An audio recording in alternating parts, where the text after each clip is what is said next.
పఠింప శ్రేష్ఠ గ్రంథము బైబిల్, పఠింప శ్రేష్ఠ గ్రంథము బైబిల్, అనుదినం తుడించిన ప్రేమ తోడ నడపును, ఓ పఠింప శ్రేష్ఠ గ్రంథము బైబిల్. दुनिया में सबसे प्यारे पुस्तक बाइबल, दुनिया में सबसे प्यारे पुस्तक बाइबल, पढ़ेंगे इसको रोज बरोज, मार में कतर कोई न हो, दुनिया में सबसे प्यारे पुस्तक बाइबल.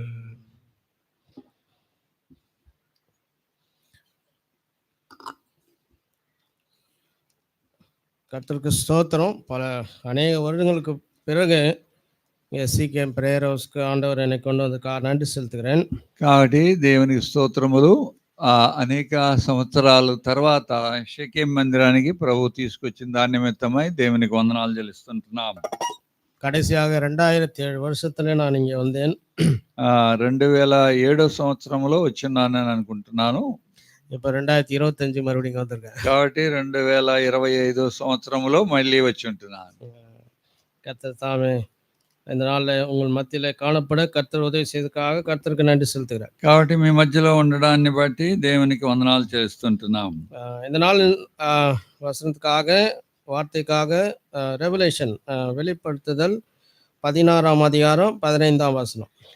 ప్రకటన గ్రంథము 16వ అధ్యాయము 15వ వచనాన్ని ఈ దినము ధ్యాన నిమిత్తమై మనం తీసుకుందాం. எல்லாரும் சேர்ந்து வாசிக்கலாம். అందరం కలిసి చదువుకుందాం. Revelation chapter 16 verse 15. ప్రకటన గ్రంథము 16వ అధ్యాయము 15వ వచనం.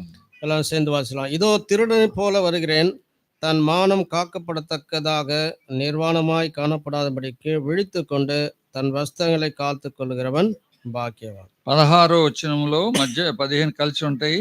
16 మొదటి నుంచి ఉంటది. ఇదిగో నేను దొంగ వలె వచ్చుచున్నాను, తాను దిగంబరగా సంచరించుచున్నందున జనులు తమ దిశములను చూతురేమో అని మెలకుగా ఉండి తమ వస్త్రములు కాపాడుకునివాడు ధన్యుడు. ஜெபம் செய்யலாம். ప్రార్థన చేసుకుందాం. அன்புள்ள ஆண்டவரே, இரக்கமுள்ள தேவனே, துதிக்கிறோம், ஸ்தோத்திரம். தாவே, காலையிலிருந்து மட்டும் உடைய பிரசன்னம் எங்கள் மத்தியிலிருந்து ஸ்தோத்திரம். ஆறாவது நேரத்திலும் பந்தி நேரத்திலும் உதவி செய்தீர். கடைசி செய்தியில் கூட தாவே நீர் தாமே வாயாய் வார்த்தையாக இருந்து ஆண்டவர் எனக்கு உதவி செய்வன்மா செபிக்கிறோம். மனுஷனுடைய வார்த்தைகள் அது மரணத்தை கொண்டு வரும். ஆவியானவர் தாமே உடைய ஜீவ வார்த்தைகளை எங்களுக்கு கொடுத்து எங்களை உற்சாகப்படுத்தி தாவே ஆண்டவரே ரெவலேஷன் சாப்டர் 16 verse 15 மூலியமா எங்களோட பேசும். ஆண்டவரே, உங்களுடைய மெல்லிய சத்தத்தினால் கேட்டு நாங்கள் உங்களுடைய வருகைக்காக ஆயத்தப்பட எங்களுக்கு உதவி செய்யணுமாய் இந்த நேரத்தை கூட பொறுப்பெடுத்துக் கொள்ள வேண்டுமாய். சத்துருவின் அந்தகார சக்தி நாமத்தில் கடிந்து கொட்டி நீர் மாத்திரம் மகிமைப்பட வேண்டுமா. இயேசு கிறிஸ்துவின் விளையாட்டு நாமத்தில் ஏறெடுக்கிறோம். ஆண்டவரை டிரான்ஸ்லேஷன் கூட உதவி செய்யும் ஆண்டவர். இயேசு கிறிஸ்து நாமத்தில் ஏறெடுக்கிறோம். ஜீவனுள்ள நல்ல தகப்பனே, ஆமென்.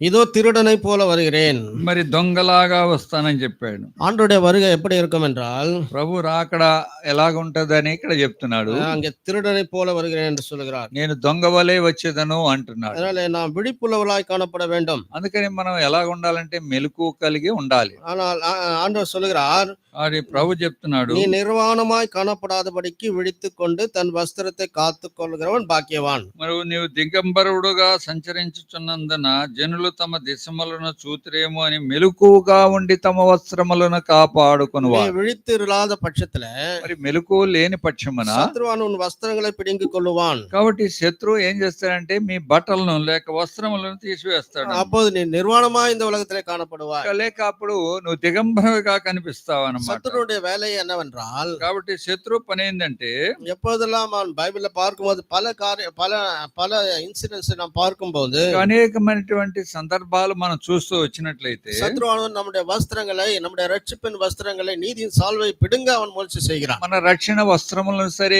నీతి అనే పైబట్ట ఇవన్నీ కూడా ఆయన తీసివేసుకునే దానికి, లాక్కునే దానికి చూస్తాడు. ஆண்டவர் கொடுத்த மகிமையுள்ள வஸ்திரத்தை அவன் பிடுங்க முயற்சி செய்தான். ఆ దేవుడిచ్చినటువంటి మహిమ కలిగినటువంటి వస్త్రాలు తీసివేసినట్లు చూస్తున్నా. அங்கே ஆதாமும் ஏவாளும், ఆదాము అవ్వల మనం చూస్తే அங்கே கொஞ்சம் விழிப்பில்லாதபடினாலே, మెలకువ లేనటువంటి తనాన్ని బట్టి ஆண்டவர் கொடுத்த கொடுத்த அந்த மகிமையின் வஸ்திரத்தை இழந்து போனார்கள். దేవుడిచ్చినటువంటి వారికి మహిమ వస్త్రాలను కోల్పోయారు. எல்லா సౌకర్యాலும் మగిமையும் அவர்கள் கொடுக்கப்பட்டிருந்தாலும் సమస్తమును వారికి అన్ని ఇచ్చాడు, మహిమ కలిగినటువంటి కార్యాలు. ஆண்டோட பிரசன்னத்தில் அவர்கள் காணப்பட்டிருந்தாலும் కాబట్టి దేవుని ప్రసన్నత వారికి ఉంటున్నది. கொஞ்சம் விழிப்பு தவறினாலே, కాబట్టి మెలకువ తక్కువ లేక తప్పారు. కాబట్టి அங்கே சத்துருவுக்கு இடம் கொடுத்ததுனாலே శత్రువుకు స్థలం ఇచ్చారు కాబట్టి அவர்களை நிர்வாணமாக மாற்றிவிட்டான். దాన్ని బట్టి దిగంబరులుగా మారిపోయారు. அவர்கள் தாங்க ஓடி ஒளிந்து கொள்ளுகிறார்கள். అందుకని పరిగెత్తుకుంటూ పోయి దాంకున్నారు. ஆதாமே ஆதாமே என்று கூப்பிடும்போது ఆదామా ఆదామా ఎక్కడ ఉన్నారని వాళ్ళని పెట్టినప్పుడు அவர்கள் மறைந்து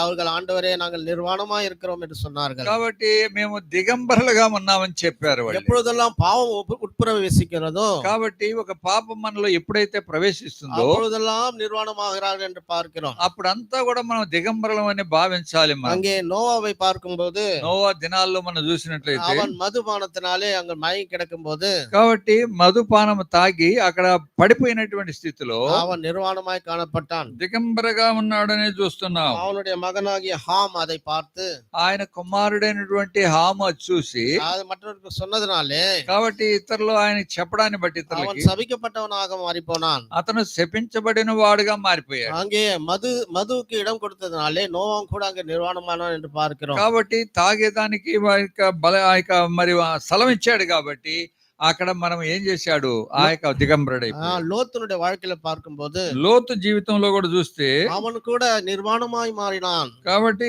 ఆ యొక్క లోతు కూడా దిగంబరిగా మారిపోయాడు. నిర్విசாரமாய் இருந்ததுனாலே, కాబట్టి నిర్విచారంగా ఉన్నాడు కాబట్టి, அவன் கவலையற்றவனாய் இருந்ததுனாலே, కాబట్టి చింత లేకుండా ఉన్నాడు కాబట్టి நிர்வாணமாய் ஒரு பொல்லாத ஜாதியை அங்கே அம்மோன் என்று மோவாப் என்ற ஜாதியை ஏற்படுத்தினான் என்று பார்க்கிறோம். కాబట్టి అమ్మోనీయులు మోయాబీలు అనే సంతానాన్ని సృష్టించిన వాడుగా మరి లోతు కుటుంబం ఉన్నట్లు చూస్తున్నాం. எப்பொழுதெல்லாம் பாவம் பிரவேசிக்கிறதோ, పాపము ఒక జీవితంలో ఎప్పుడు ప్రవేశిస్తుందో அப்பொழுதெல்லாம் மனிதன் நிர்வாணமாக மாறுகிறான். అప్పుడంతా కూడా దిగంబరిగా మారిపోయినట్లు మనం బైబిల్ చూస్తాం. மோசேயின் மூலமாக ஆண்டவர் அதிசயத்தை செய்து, కాబట్టి మోషే ద్వారా దేవుడు అద్భుతములు జరిగించి 10 அதிசயமான காரியத்தை செய்து எகிப்திலிருந்து அங்கே கானானுக்கு வழி நடத்துகிறார். కాబట్టి అద్భుతమైన రీతిలో 10 ఆ కార్యాల్లో చేసి వారి మధ్యలో వారిని కానాను దేశమునకు அங்கே ప్రవేశింపజేసి வனாந்தரத்திலே அற்புதமாக மன்னாவை கொண்டு போஷித்து அங்கே கண்மலையின் தண்ணீரை குடிக்க செய்தார். కాబట్టి అరణ్యములో వారిని అద్భుతంగా వారిని పోషించి బండ నీటిని వారికి తాపించి తృప్తిపరిచినప్పటికీ இவ்வளவு அதிசயத்தை பார்த்த ஜனங்கள், కాబట్టి ఇలాంటి అద్భుతమైనటువంటి కార్యములు చూసినటువంటి ప్రజలు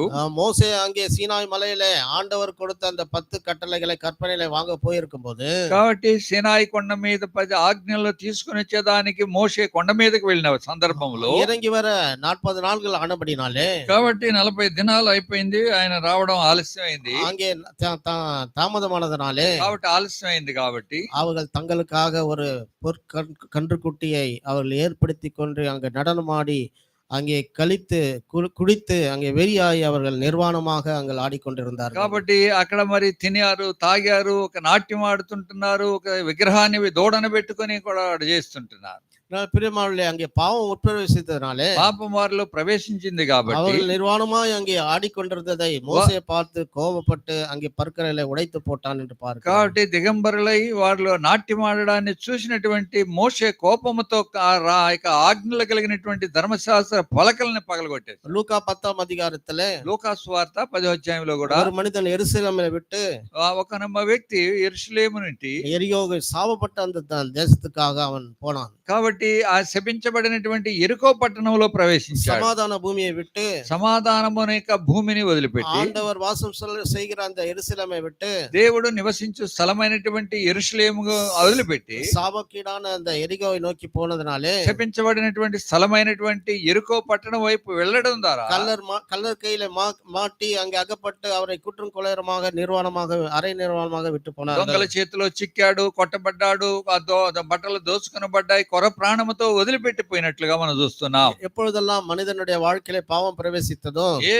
ఎప్పుడైతే మనిషిని జీవితంలో పాపం అనేది ప్రవేశిస్తుందో அப்போது அவனுடைய நிலைமை நிர்வாணமாய் காணப்பட்டது. అప్పుడు వాని యొక్క స్థితి ఎలాగుంటున్నదంటే దిగంబరుడుగా మారిపోతున్నాడు. அங்கே மார்க்குஸ் 5ஆம் அதிகாரத்தில் பார்க்கும்போது, మార్కు సువార్త 5వ అధ్యాయంలో కూడా మనం చూసినట్లయితే லேகியன் என்று பிசாசு பிடித்தவனாய் காணப்பட்டான். కాబట్టి లేహి అని ఆ యొక్క దెయ్యము పట్టినటువంటి ఒక వ్యక్తిని కూడా చూస్తుంటున్నాం. பிசாசு பிடித்த மனிதன் அரை நிர்வாணமாய் அங்கே கல்லறை தோட்டத்திலும் அங்கே சுற்றி திரிந்தவனாய் காணப்பட்டான். కాబట్టి ఆయన సమాధుల్లో ఉంటున్నాడు. అక్కడ కూడా ఏం చేస్తున్నాడు? సంకెళ్ళ చేత బంధించబడినప్పటికీ ఎవరు సాధువు చేయలేక బట్టలు లేని వాడుగా కూర్చున్నాడు అన్నమాట. ஆண்டவர் அவனை சந்தித்த போது, దేవుడు ఆయన దర్శించినప్పుడు, அவனிடத்திலிருந்து அசுத்த ஆவியானவர் நீங்கின போது, ఆ యొక్క అపవిత్ర ఆత్మ అనేది ఆయన దగ్గర వదిలిపెట్టిపోయినప్పుడు அவன் ஆடை அணிந்தவனாய் அமைதியாய் அங்கே உட்கார்ந்ததை பார்த்து ஜனங்கள் ஆச்சரியப்பட்டார்கள். బట్టలు ధరించిన వాడుగా స్వస్థ సిద్ధుడై బట్టలు ధరించి అక్కడ కూర్చుండడాన్ని ప్రజలందరూ చూసి ఆశ్చర్యపడినట్లు చూస్తున్నాం. ஆனால் பிரியமானவர்களே, எப்பொழுதெல்லாம் நம்முடைய வாழ்க்கையில பாவம், அசுத்தம், சத்துருவினாலே நாம் ஆட்கொள்ளப்படும் போது நாம் அங்கே நம்முடைய ஆடைகளை கழட்டுகிறவனாய் அவன் காணப்படுகிறான். కాబట్టి మనం ఎప్పుడైతే మనం అపవిత్రతకు దారి తీసి మనము గనక వెళ్ళినట్లయితే మన జీవితంలో ఉన్నటువంటి ఈ యొక్క బట్టలు దోచుకొనబడినటువంటి స్థితిలోకి మనం మారిపోయే వారంగా మనం నిర్లక్ష్యంగా ఉంటే జరుగుతుంది. ஆண்டவருடைய வருகை சமீபமா இருக்கிறது. అక్కడ సమీపంగా ఉన్నదన్నమాట. திருடனை போல வருகிறேன் என்று சொல்கிறார். దొంగలాగా వస్తానని చెప్పాడు. தன் மானம் காக்கப்படாதபடிக்கு, నిర్వాణமாய் నడవాதபடிக்கு విழித்துக் கொண்டு தன் వస్త్రத்தை కాట్టుకొనువాడు భాగ్యవాన్. కాబట్టి దిగంబరుడుగా ఉండక సంచరించుచున్నందున తమ దిశములను చూతురేమో అని మెలకుగా ఉండి తమ వస్త్రములను కాపాడుకోవాలి. ஆண்டவருடைய வருகை மிகவும் சமீபமா இருக்கிறது. ప్రభు రాకడ బహు సమీపంగా ఉంది. அவர் எப்படி வருகிறார் என்றால், ఎలాగ వస్తాడంటే, முதலாவது திருடனை போல வருகிறேன் என்று சொல்கிறார். మొట్టమొదటి చెప్పాడు దొంగలాగా వస్తాను. எதிர்பார்க்காத சூழ்நிலையில வருகிறார். మీరు ఎదురు చూడనటువంటి రీతిలో వస్తానన్నాడు. எதற்காக திருடன் வருகிறான்? ఎందుకు దొంగ వస్తున్నాడు? அவன் காஸ்ட்லி திங்ஸ், அதாவது மிகவும் விலையுயர்ந்த பொருட்களை கொண்டு போக அவன் வருகிறான். విలువైనటువంటి ఆ యొక్క మరి ఆ వస్తువులను దోచుకునే దానికి వస్తున్నాడు. ஆண்டவர் அப்படிப்பட்ட விசுவாசிகளை அங்கே அவருக்காக காத்திருக்கிற அழகுள்ள, அவளுக்காக ஆயத்தம் இருக்கிற மணவாட்டியை கொண்டு போக வருகிறார். కాబట్టి ఆయన కొరకు సిద్ధంగా ఉన్నటువంటి సౌందర్యమైనటువంటి ఆ యొక్క సిద్ధంగా ఉండే వారి కొరకు తీసుకుపోయేదానికి రాబోతున్నాడు. ஆண்டவருடைய வருகை எப்படி இருக்கும் என்றால், ప్రభు రాకడ ఎలా ఉంటుందంటే, மத்தேயு 24:27 பார்க்கும்போது, మత్తయి సువార్త 24వ అధ్యాయము 27వ వచనంలో ఏముందంటే, அவர் அங்கே மின்னலை போல அங்கே வருகிறார், அவருடைய வருகை காணப்படும். కాబట్టి ఆ యొక్క మెరుపు వలె ఉంటది అనేది ఇక్కడ మనం చూస్తుంటున్నాం. மத்தேயு 24:27 யாரா படிங்க. 24వ అధ్యాయం 27వ వచనం. மின்னல் கிழக்கிலிருந்து தோங்கி மேற்காக பிரகாசிக்கிறதோ, மனுஷகுமாரனுடைய வருகையும் அப்படியாக இருக்கும். కాబట్టి మనిషి కుమారుని యొక్క రాకడను గురించి ఎలాగ ఉంటది అనేది మెరుపు తూర్పున పుట్టి పడమటకి ఎలాగా కనబడడం లాగా. மின்னலுடைய வருகை நாம் அறிந்திருக்கிறோம். మరి మెరుపులు రావడాన్ని మెరిసేది మనం చూస్తాం, తెలుసు. உடனே வந்து சடுதில இமைப்பொழுதிலே வருகிறதாய் காணப்படுகிறது. ఒక్క క్షణములో వచ్చేస్తుంది, వెళ్ళిపోతుంది. 1 தெசலோனி 1వ దశలోనికి రాసిన పత్రికలో 5వ அதிகாரம் 3వ వచనத்துல பார்க்கும்போது, 5వ అధ్యాయం 3వ వచనంలో కూడా మనం చూసినట్లయితే ஆண்டவருடைய வருகை எப்படி வரும் என்று சொல்லப்பட்டிருக்கிறது. ప్రభు యొక్క రాకడ ఎలా ఉంటది అనేది మనం చూస్తుంటున్నాం. படிங்க. లోకులు నెమ్మదిగా ఉన్నది, భయమేమీ లేదని చెప్పుకొనుచుండగా గర్భిణీ స్త్రీకి ప్రసవ వేదన వచ్చినట్లు వారికి అకస్మాత్తుగా నాశనము తటస్థించును గనుక వారేమాత్రమును తప్పించుకొనలేరు. సమాధానం సౌఖ్యం ఉండెంటు சொல்லுகிற நாட்களிலே. కాబట్టి ఇక్కడ 5:3 5వ అధ్యాయం 3వ వచనంలో కొద్దిగా మార్పు ఉంటున్నది. నెమ్మదిగా ఉన్నది. 3వ వచనం, లోకులు నెమ్మదిగా ఉన్నది, భయమేమీ లేదని చెప్పుకొనుదురు. இந்த கடைசி காலங்கள்ல, కాబట్టి ఇది ఏం చివరిదే కాలం కాదు. நிறைய பேர் எழும்பி வருவாங்க, நான் சமாதானத்தை ஏற்படுத்துகிறேன், కాబట్టి నేను సమాధానాన్ని ఏర్పరుస్తానంట. அவங்களுக்கு நோபல் பிரைஸ் எல்லாம் தருவாங்க. కాబట్టి నోబెల్ ప్రైజ్ కూడా దొరుకుతుంది. தேசத்துக்கு சண்டை. కాబట్టి దేశములు ఆ యొక్క గొడవలు. ஆன்டி கிரைஸ்ட் கூட அப்படித்தான் வருவான். మరి అంత్యక్రీస్తు కూడా ఇలాగా చేస్తాడు. நான் உங்களுக்கு சமாதானத்தை ஏற்படுத்துகிறேன், నేను మీకు సమాధానాన్ని కలిగిస్తానంటాడు. இஸ்ரவேலருக்கு சொல்லுவான், நான் உங்களுக்கு சகாயம் செய்கிறேன். ఇశ్రాయేలు చెప్తాను, నేను నీకు సహాయం చేస్తానంటాడు. உடனே இந்த இஸ்ரவேல் ஜனம் கூட அவரை நம்பி அங்கே அவருக்கு ஒப்பு கொடுப்பார்கள். కాబట్టి వారు కూడా నమ్మి ఆ యొక్క అలాంటి మీకు సహాయం చేస్తానంటే నమ్మి వారు కూడా అలాగే చేస్తారు. அவன் ஒரு பெரிய டிக்டேட்டர் மாதிரி, பெரிய அவன் எல்லாருக்கும் உதவி செய்கிற மாதிரி தன்னையை காண்பித்து அந்த அந்தி கிறிஸ்துவானவன் அங்கே சமாதானத்தையும் அங்கே சௌக்கியத்தையும் கொண்டு வரேன்னு சொல்லி ஒரு ஃபால்ஸ் ப்ராமிஸை கொண்டு வருவான். కాబట్టి ఇలాగ సమాధానాన్ని ఏర్పరుస్తానని చెప్పి వారికి మాట ఇచ్చి అలాంటి ఆ యొక్క అపాయకరమైనటువంటి పరిస్థితులకి నడిపిస్తున్నారు, ఇతరుల్ని తీసుకొస్తున్నారు అన్నమాట. அப்பொழுது எப்படி ஒரு ஸ்திரீயானவளுக்கு பிரசவ வலி வருகிறதோ அப்படியாக சடுதியாய் ஆண்டவருடைய வருகை வரும். కాబట్టి దీన్ని దేనికి పోలుస్తున్నట్టు, గర్భిణీ స్త్రీకి ప్రసవేద వచ్చినట్లుగా ఎప్పుడు వస్తుందో అకస్మాత్తుగా వస్తుంది, అలాగా వస్తుంది అంట. సహోదరుల కేటా தெரியும், பிரசவ வலி எப்போ சொல்லிட்டு வராது. ఆ సహోదరుల వైపును మరి కనుక్కుంటే అడిగితే చెప్తారు, వాళ్ళ ప్రసవ వేదన అంటే ఏంటో, ఎప్పుడు వస్తుందో, ఎలాగ వస్తుంది. நாட்கள் காத்து கொண்டிருப்பார்கள். కాబట్టి దాని కొరకు కాచుకుని ఎదురు చూస్తారు, వేచి ఉంటారు. சடுதியாய் அது வரும். కాబట్టి అకస్మాత్తుగా వస్తుంది అన్నమాట. அப்படியாக ஆண்டவருடைய வருகை காணப்படும். ఆ ప్రభు రాకడ కూడా అలాగా ఉంటదని చూస్తున్నాం. లూకా 21వ అధికారం, లూకా సువార్త 21వ అధ్యాయంలో 20వ వచనంలో பார்க்கும்போது, కాబట్టి 20వ వచనంలో మనం చూస్తే படிங்க. எருசலேம் சேனைகளால் சூழப்பட்டிருப்பதை நீங்கள் காணும்போது, அதனால எருசலேம் சேனைகளால் சூழப்பட்டிருக்கிறதை நீங்கள் பார்க்கும்போது. కాబట్టి 20వ అధ్యాయం 21వ వచనంలో ఇంగ్లీష్ లో కూడా చెప్తాడు, పిల్లలకి ఇంగ్లీషు రెఫరెన్స్ మాత్రము. లూక్ 21:20 21:20 చూడండి అమ్మా. 21:20 యెరూషలేములో దండు చేత చుట్టుట మీరు చూచునప్పుడు దాని నాశనము సమీపమై ఉన్నదని తెలుసుకునడి. இப்ப இஸ்ரவேலை சுத்தி பார்க்கும்போது, ఇశ్రాయేల్ అంతా చుట్టి చూసినప్పుడు எப்பொழுது பார்த்தாலும் சண்டை சச்சரமா இருக்கிறது. కాబట్టి ఎప్పుడు చూసినా అక్కడ గొడవలు పడతా ఉంటారు. ஈரான் அவருக்கு விரோதமாக செயல்படுகிறார்கள். ఇరాను ఇస్రాయల్ కి విరోధంగా, ఇస్రాయల్ ఇరాన్ కి విరోధంగా, பெலஸ்தீன் நாடு அவளுக்கு விரோதமாய் காணப்படுகிறது. పాలస్తీన్ దేశస్థుల వారికి విరోధంగా. அங்கே பார்க்கும்போது பல விதமான அந்த முஸ்லிம் நாடுகள் அவளுக்கு விரோதமாய் காணப்படுகிறது. కాబట్టి ముస్లిం దేశాలన్నీ కూడా వారికి విరోధంగా, ఇస్రాయల్ కి విరోధంగా ఉంటున్నారు. அந்த எருசலேமை சுற்றி அங்கே சேனைகள் காணப்படும் போது, యెరూషలేము దండు చేత చుట్టుట మీరు చూచెదరు. అழிవు సమీపమై இருப்பதை நீங்கள் அறிவீர்கள். కాబట్టి వారి నాశనము సమీపమైనదని తెలుసుకునడి. 28వ వచనం వాసింగ. 28వ వచనంలో ఏం చూస్తున్నామంటే, இவைகள் సంభవిத்து தொடங்கும் போது, కాబట్టి ఇవి జరగని ఆరంభించినప్పుడు உங்கள் மீட்பு சமீபமா இருக்கிறதால் మీరు ధైర్యం తెచ్చుకుని మీ తల ఎత్తుకొనుడి. நீங்கள் நிமிர்ந்து பார்த்து உங்கள் தலையை உயர்த்துங்கள். కాబట్టి మీ తలలు ఎత్తుకొనుడి, ధైర్యంగా ఉండండి. இப்ப என்ன செய்யணும் நம்ம? కాబట్టి మనం ఏం చేయాలి? தலையை உயர்த்தணும், తలలు ఎత్తాలి, மேல் நோக்கி பார்க்கணும், పైన చూడాలి, கீழானவைகள் அல்ல.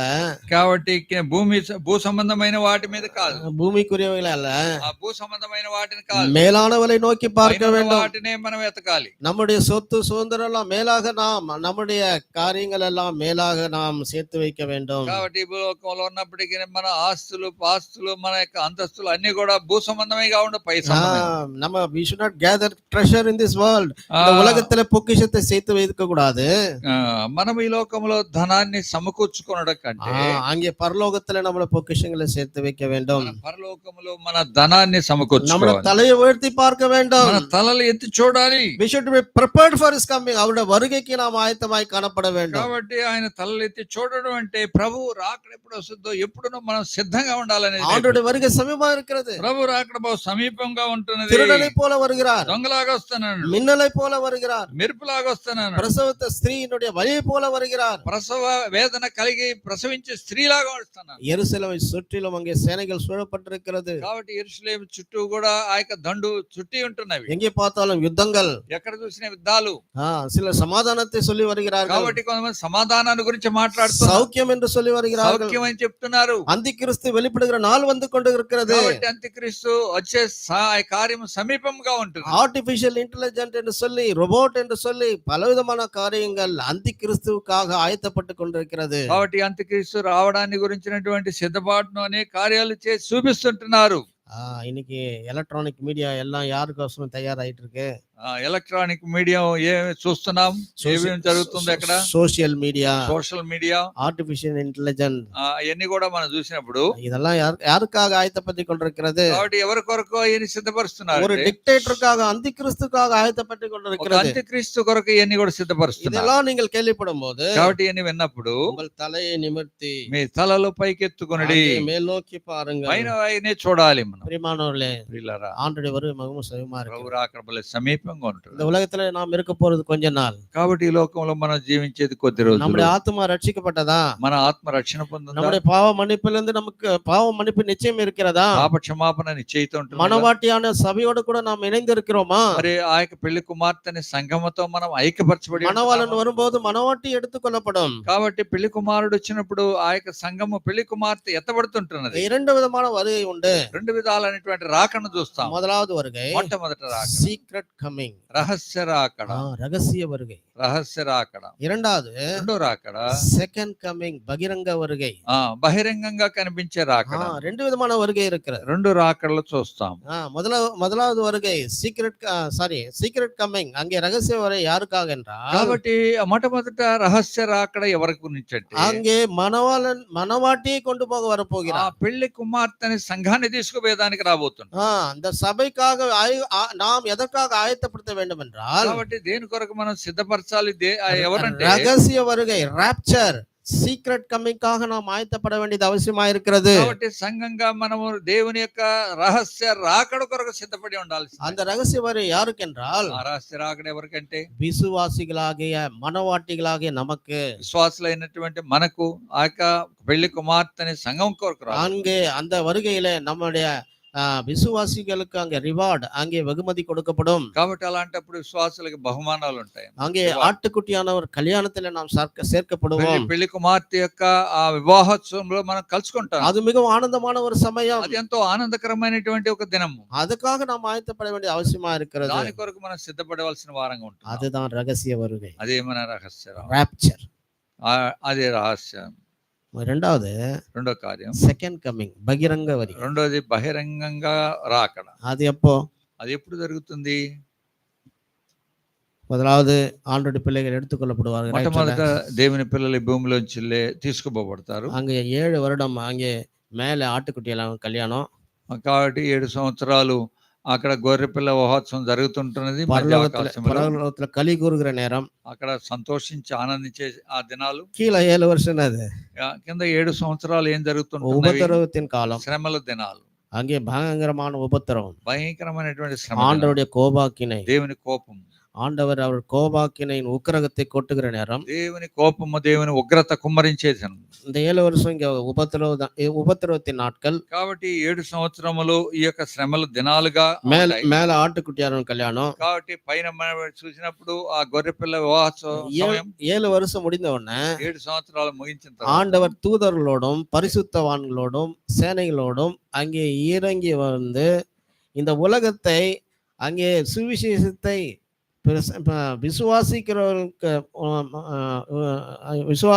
விசுவாசிக்காதவர்களுக்கு மேல உக்கிரகத்தை, அவர்களை நியாயந்திருக்கிற வரும் நாட்கள் தான் இரண்டாவது வருகை. కాబట్టి ఆ యొక్క మరి ప్రభు రాకడ, రెండో రాకడ ఎలాగుంటదంటే, ఎవరైతే స్వార్థకు లోబడిన వారు, ఆ యొక్క దేవుని మాటకు లోబడినటువంటి, రక్షణ పొందినటువంటి వారు, ఆ యొక్క మనం చూసినట్లయితే దేవుని ఉగ్రత వారి మీద కుమ్మరించబడద్ది, దేవుని కోపం అనేది చూస్తాం. முதலாவது ரகசிய வருகை, சீக்ரெட் கமிங் பத்தி ஒரு மூணு வசனத்தை நாம் வாசிக்கலாம். కాబట్టి మొట్టమొదట మరి రహస్య రాకడ గురించిన 3 విషయాలు చూస్తాం. 2 తెస్సలోనికి రాసిన పత్రిక 2వ అధ్యాయం 2వ అధ్యాయం 1వ వచనం.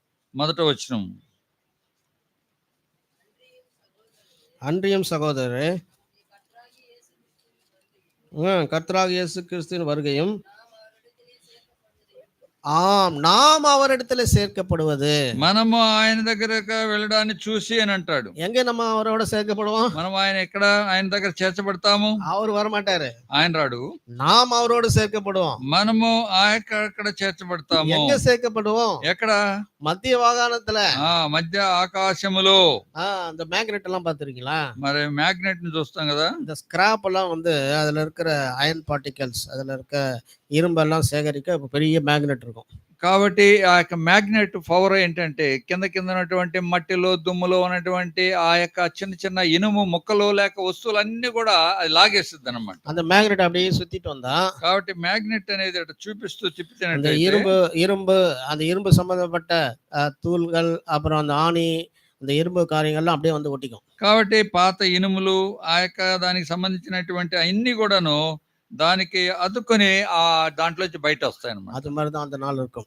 కాబట్టి ఆ దినము అలాగ ఉంటది అన్నమాట. ஆண்டவர் அங்கே வரும்போது மத்திய ஆகாணத்துல మధ్య ఆకాశంలో వచ్చినప్పుడు அவருடைய பிள்ளைகள் எல்லாம் சேர்க்கப்படுவார். వారందరూ కూడా ఆయన వద్దకు వచ్చేస్తారు. அவருக்காக ஆயத்தமா இருக்கிற ஜனங்கள், కాబట్టి ఆయన కొరకు సిద్ధంగా ఉన్న ప్రజలు, அவருடைய ரத்தத்தினால கழுவப்பட்டு இந்த உலகத்துல பரிசுத்தமா வாழ்கிற ஜனங்கள், ఆయన కొరకు జీవించి పరిశుద్ధంగా జీవించే ప్రజలు, தம்முடைய மனசாட்சி சுத்தமாய் காத்துக்கொண்ட ஜனங்கள், కాబట్టి తమ యొక్క మనసాక్షిని శుద్ధంగా కాపాడుకున్నటువంటి ప్రజలు, ஜெய வீரர்களாக ஜெயம் கொள்ளுகிறவராக ஓவர் கமராக வாழ்கிற ஜனங்கள், ఆ జయించి ఉన్నటువంటి వారు, విజయవంతమైన జీవితం జీవించే వారందరూ కూడాను,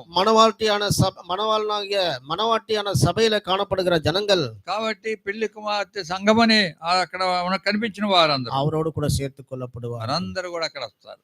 1 தெசலோனி 1వ దశలోనికి రాసిన 4వ அதிகாரம் 4వ అధ్యాయంలో 16 17. 16లోంచి మనం చూసినట్లయితే 17 వరకు మనం చూడగలం అన్నట్టు. ஏனெனில் கர்த்தர் தாமே ஆரவாரத்தோடும் பிரதான தூதத்தோட சத்தத்தோடு தேவ எக்காலத்தோடும் வானத்திலிருந்து இறங்கி வருவார். அப்பொழுது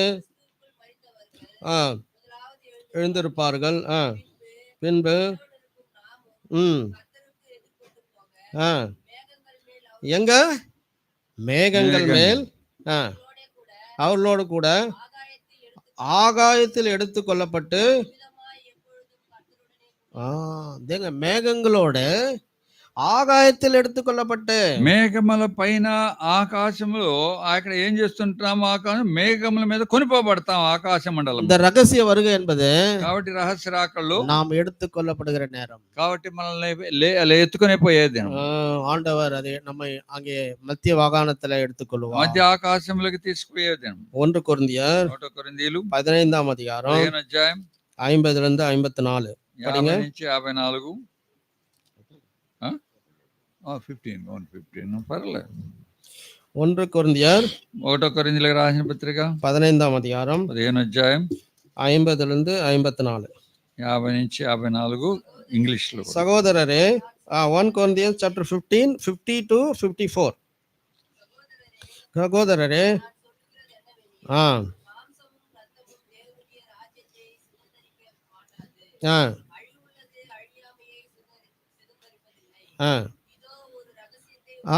there is a mystery. இதோ ஒரு ரகசியத்தை சொல்லுகிறேன். நாம் எல்லாரும் நித்திரை அடைவதில்லை. கடைசி எக்காலம் துணிக்கும் போது ஒரு நிமிஷத்துல ஒரு இமைப்பொழுதுல நாம் எல்லாரும் மறுரூபம் ஆக்கப்படுவோம். எக்காலம் துணிக்கும், அப்போது மரித்தோர் அழிவில்லாத எழுந்திருப்பார், நாமும் மறுரூபமாக்கப்படுவோம். போதும். அதனால இது ஒரு ரகசியமாக இருக்கிறது. 51 போட்டிருக்கேன். కాబట్టి ఇది ఒక రహస్యాన్ని రాకను గురించి చూపిస్తాం. నామెல்லாம் మరురూపమాக்கப்படுவோம், మనము కూడా రూపాంతరములోకి మార్చబడుతుంటున్నాం. అழிవిల్లాదది అழிయాமை சுதந்திரித்துக் கொள்ளும். కాబట్టి ఆ యొక్క ఇక్కడ మనం చూసినట్లయితే 54లో మనం చూసినట్లయితే ఆ యొక్క క్షయం అనేది అక్షయతను ధరించుకుంటున్నది. அது ஒரு மகிமையான நாளா இருக்கும். కాబట్టి అది మహిమ కలిగినటువంటి దినంగా మారుతుంది. அந்த நாள் யாருக்கும் தெரியாது. కాబట్టి ఆ దినం ఎవరికి తెలియదు.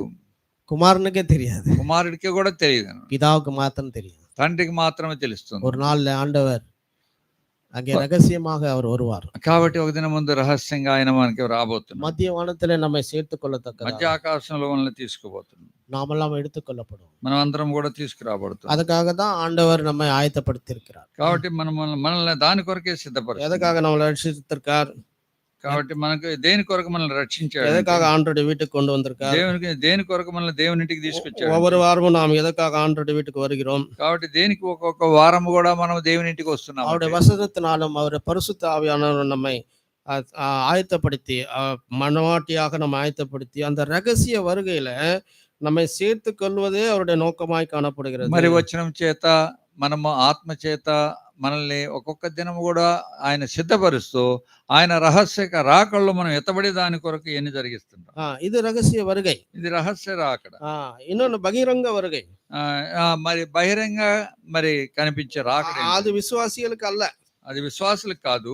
అది யாருக்காக, అది ఎవరికంటే 2 தெசலோனி రెండో దశలోనికి రాసిన పత్రిక 1వ అధ్యాయం 1వ అధ్యాయం 7-9.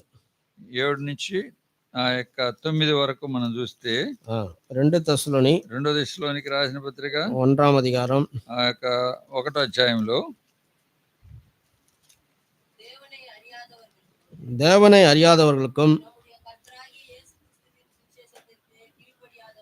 இயேசு கிறிஸ்துவின் சுவிசேஷத்துக்கு கீழ்ப்படியாதவர்களுக்கும்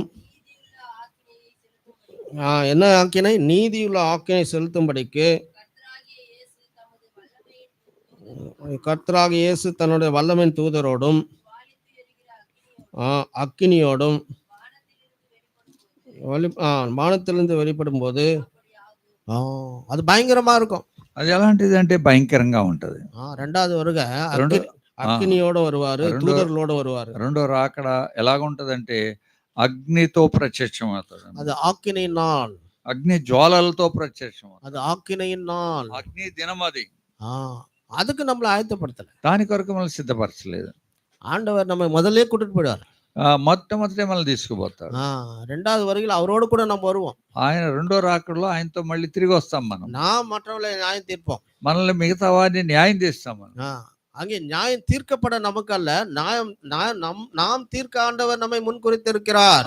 మనల్ని న్యాయం తీర్చేదానికి కాదు, కానీ మనము ఇతరులని న్యాయం తీర్చే వారంగా మనల్ని ఉండుటకు తీసుకొస్తాడు. அதனால பிரியமானவர்களே, ప్రియులారా, దాన్ని బట్టి రెండు வெளிப்படுத்தல பார்க்கும்போது, కాబట్టి ఈ యొక్క రెండు విధాలైనటువంటి ఆ కార్యాలు ప్రత్యక్షతలు చూస్తే రెండు இடத்துல அங்கே వానమానது திறக்கப்படுகிறது. కాబట్టి రెండు స్థలాల్లో ఈ ఆకాశం తెరవబడట మనం చూస్తున్నాం. வெளிப்படுத்துதல் ప్రకటన గ్రంథము 4వ అధ్యాయం 4వ అధ్యాయము 1వ వచనం, మొదట వచనంలో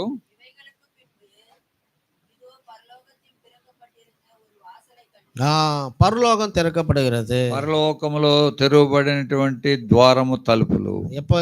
ఎప్పుడు? 4వ అధ్యాయத்துல 4వ అధ్యాయం 4వ అధ్యాయத்துல వానం திறக்கப்படுறது ఎదకాக? కాబట్టి 4వ అధ్యాయంలో ఆకాశం తెరవబడట దేనికి? అది సీక్రెట్ కమింగ్, రహస్య வருகைக்காக, రహస్య రాకడ కొరకుది. ஆனா மறுபடியும் 19వ అధ్యాయத்துல வெளிப்படுத்துதல వానం திறக்கப்படுகிறது. కాబట్టి 19వ అధ్యాయంలో మరి ఆ యొక్క మళ్ళీ ఆకాశం తెరవబడి చూస్తున్నాం. இது செகண்ட் கமிங், இரண்டாம் வருகைக்காக. 19, 11 ரெவலேஷன் చాప్టర్ 19 verse 11. కాబట్టి ఇది బహిరంగ రాకడను గురించినటువంటి కార్యము. ఇది ప్రకటన గ్రంథము 19వ అధ్యాయం 11వ వచనంలో మనకు ఉంటుంది. பரலோகம் திறந்திருக்க கண்டேன், வெள்ளை குதிரைல வருவார் ஆண்டவர்.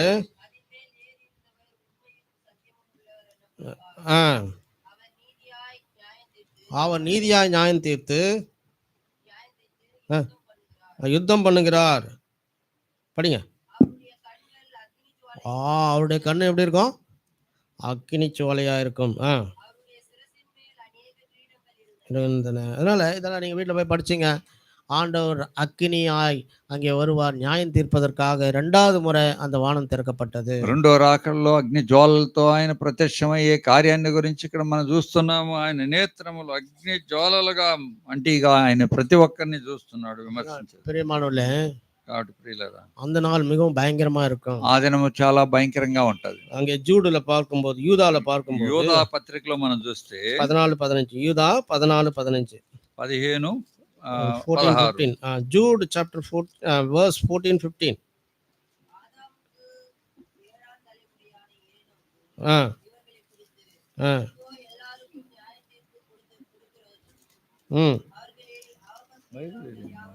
ఇంగ్లీష్లో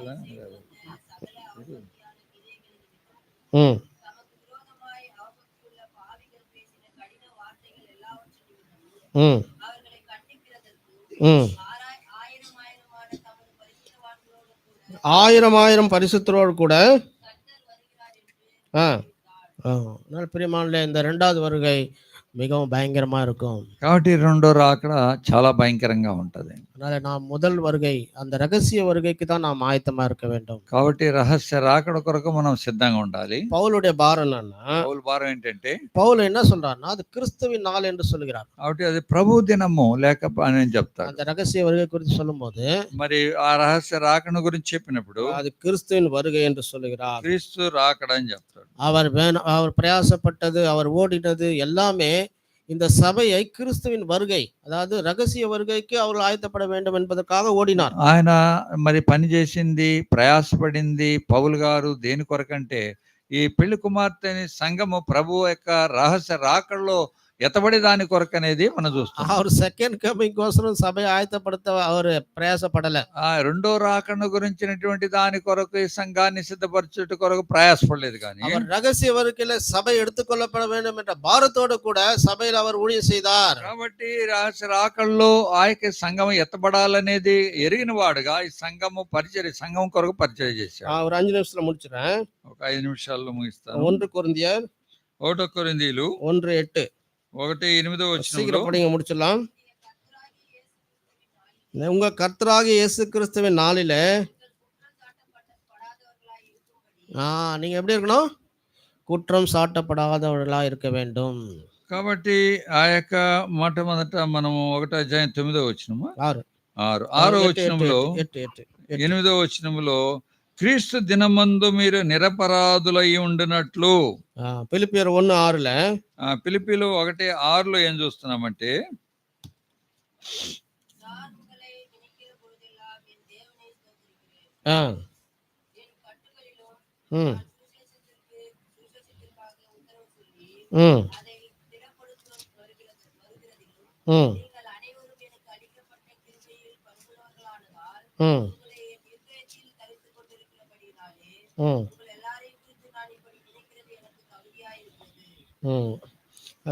முதல் வசனம் பொழுது தமிழ்ல கிறிஸ்துவின் நாளுக்கென்று இந்த உங்களுக்குள் நற்கிரியை ஆரம்பித்த தேவன் அப்படின்னு போட்டிருப்பாங்க.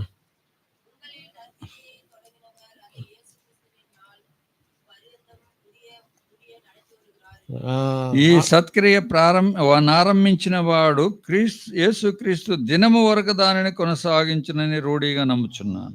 கிறிஸ்துவின் நாளுக்கென்று ஆண்டவர் సభை ఆయత్తపడుம்படியாக పౌలు భారం கொண்டிருக்கிறார். కాబట్టి క్రీస్తు రాకడ కొరకు సంఘముగా సిద్ధపరచాలనే భారాన్ని పౌలు గారు కలిగి ఉన్నట్లు మనం చూస్తాం. కடைசியாக చివరగా ఫిలిప్పీ 2వ అధ్యాయం ఫిలిప్పీలకు రాసిన పత్రిక 2వ అధ్యాయంలో 15-16 படிங்க. 15-16లో చూస్తే கோணலும் மாறுபாடும் உள்ள சந்ததி நடுவில் குற்றமற்றவரும் கபடற்றவங்களும் மாசற்ற பிள்ளைகளா இருக்கும்படிக்கு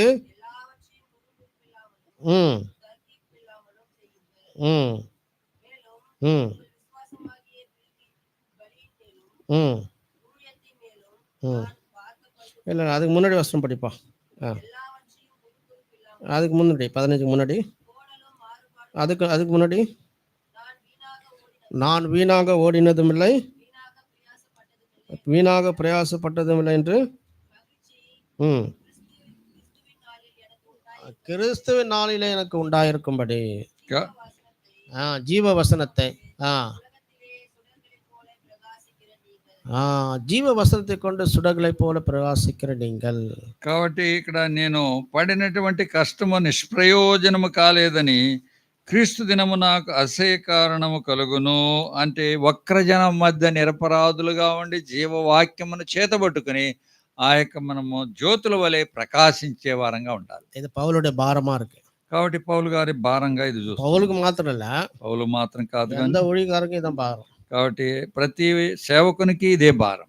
என்னுடைய சபை, ఆ సంఘం, என்னுடைய மனவாட்டியான சபை, నా పెళ్లి కుమార్తెని సంఘం, மணவாளன் வரும்போது ఆ పెళ్లి కుమారుడు వచ్చినప్పుడు அந்த கிறிஸ்துவின் நாளிலே కాబట్టి ఆ క్రీస్తు దినం இந்த ரகசிய வருகையில எடுத்துக்கொள்ளப்படும் రహస్య రాకడలో ఈ సంఘం ఎత్తబడాలి. நான் ஓடினதும் కాబట్టి నేను దాని కొరకు పరిగెత్తున్నాను. நான் பிரயாசப்பட்டதும் నేను ప్రయాసపడింది விருதாகாதபடி వ్యర్థం కాదు.